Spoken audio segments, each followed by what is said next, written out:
What's the difference between being possessed by demons or actually being a demon?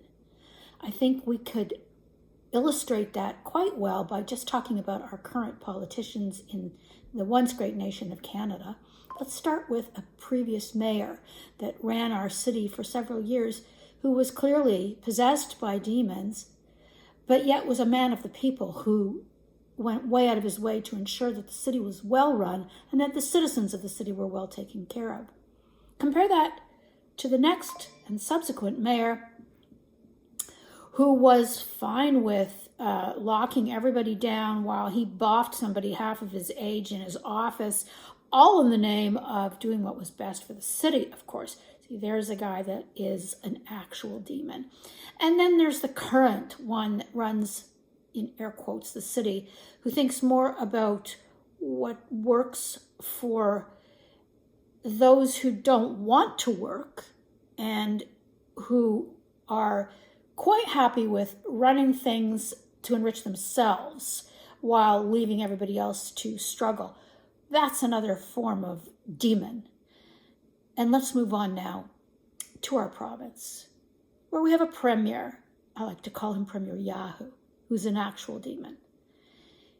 He presented himself as a conservative. We voted for him as such because we compared him to his brother, who actually was a man of the people despite being possessed by demons. This one sold himself as a great guy who would run the province really well, but in fact has turned out to be quite the demon.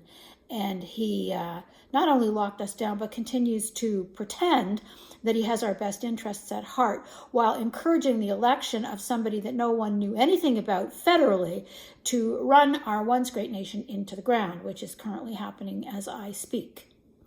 Finally, there is not my PM, Mr. You-Know-Who.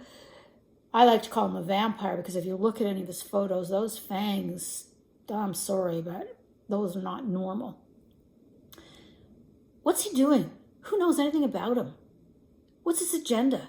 He's written a book that makes it pretty clear that he does not have the best interests of Canadians at heart.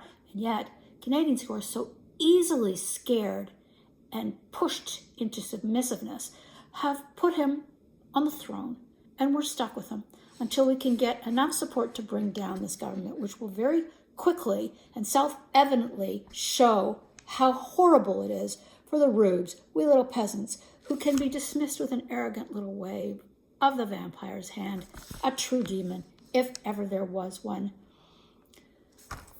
I hate to say it, it's very demoralizing, but there is hope. We still have a guy waiting in the wings to retake our sinking ship. I hope it happens quickly.